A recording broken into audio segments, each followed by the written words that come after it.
Adha kubwa hapa na changamoto kubwa ni hili daraja. Mhandisi mshauri ataanza hivi karibuni kuanza kutekeleza kazi hiyo kwa gharama ya milioni 419. Siku chache zilizopita IOTV na Millard Ayo tuliripoti taarifa kutokea pale Chamanzi, maeneo ya Mbangakwalu katika Mto Mzinga, kuhusiana na ubovu wa daraja pale, na tuliweza kuwaona vijana 10 ambao wao wamebuni kivuko cha kienyeji ambacho kinavusha pikipiki pamoja na mizigo. Wananchi walizungumza kero hii kuhusiana na daraja, na leo tumepata nafasi nzuri ya kukaa na Engineer Ibrahim Kibasa, huyu ni meneja wa TARURA mkoa wa Pwani, akieleza mikakati kama serikali kupitia TARURA wamejipanga vipi kuhusiana na changamoto ile na mikakati gani ambayo inaendelea kwa sasa. Serikali kupitia TARURA kwa maana ya wakala wa barabara vijijini na mijini, tunatambua changamoto ya vivuko vilivyopo kwenye eneo la Mto Mzinga, ambavyo sisi kama wakala tayari tunatambua kwamba mto ule unapita kwenye takribani kata karibu 4 ambazo zinaunganisha na mkoa wa Dar es Salaam, zikiwa 2 ni za upande wa Pwani, kata 2 ikiwepo na Mipeko, lakini kata 2 zikiwa zinaunganisha mkoa wa Dar es Salaam. Kwa hiyo tunatambua watu wengi ambao wanaishi katika kata zile na umuhimu wa vivuko vile. Vivuko hivyo ambavyo sisi kama wakala tumevitambua, ambapo tunaona vinawapa changamoto wananchi.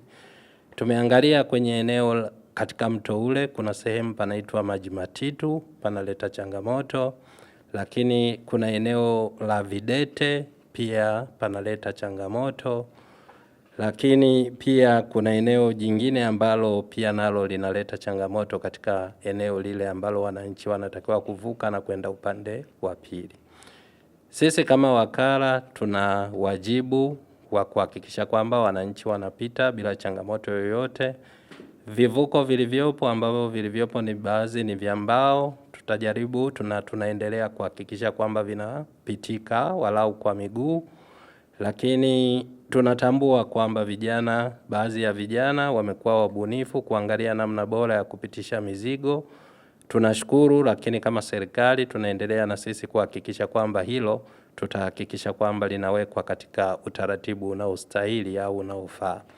Lakini kama serikali tunaendelea kutafakari na tukaona sasa wananchi hao wanapata tabu katika eneo hilo, basi kama serikali tulifanya feasibility study tayari. Baada ya kwenda kuona hizo changamoto, tumejaribu tayari kutambua namna ya kujenga madaraja katika maeneo hayo, ambao serikali imekwisha kutoa fedha kwa ajili ya kufanya usanifu wa kina wa madaraja katika maeneo yale. Yale madaraja, ndugu mtangazaji, ukiangalia ni yana urefu mkubwa, ni zaidi ya mita 200 mpaka 250 kwa kivuko kimoja, na vipo vivuko vitatu vya saizi inayofanana 200 mpaka 250.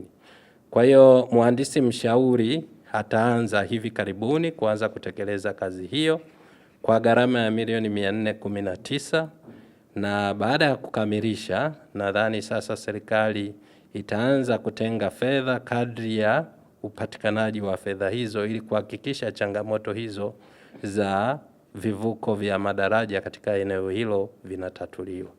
Lakini sisi kama wakala bado tunaendelea na wajibu kuhakikisha vile vivuko vya mbao vinakuwa katika hali ambayo inastahili, ili wananchi wasiweze kushindwa kufika katika makazi yao na kuweza kwenda kwenye shughuli zao za kiuchumi za kila siku, kwa maana ya mkoa wa Dar es Salaam. Wananchi walio wengi walioko katika maeneo yale wanafanya shughuli zao maeneo ya Dar es Salaam, upande huu wa Kongowe, Mbagala na maeneo mengineyo. Kwa hiyo kama serikali tumejipanga vizuri na tunawahakikishia wananchi kwamba hilo mpaka kufikia mwishoni mwa mwaka huu Disemba, ninaamini kwamba serikali tutakuwa tumeshaanza kuona namna ya kujenga mojawapo ya daraja katika yale madaraja matatu, kwa maana ya Maji Matitu, Churwi na Videte, yatakuwa yameanza kutekelezwa kwa namna moja ama nyingine. Kwa hiyo tunachowaomba wananchi waendelee kushirikiana na serikali, viongozi waliopo katika maeneo yale, kwa maana watendaji wa kata na wa mitaa, tuweze kushirikiana kuona namna bora katika yale maeneo kuwe na usalama wa kutosha, ili wananchi wasipate changamoto wakati wanapita wakati wa usiku, na sisi tutajaribu kuwasiliana nao kuhakikisha tunaondoa hizo adha, kwa sababu tunatambua kuna watoto, wanafunzi wanapita katika maeneo hayo. Basi tutashirikiana nao kuondoa hizo changamoto mbalimbali kupitia ofisi ya wakala wa barabara vijijini na mijini kama TARURA.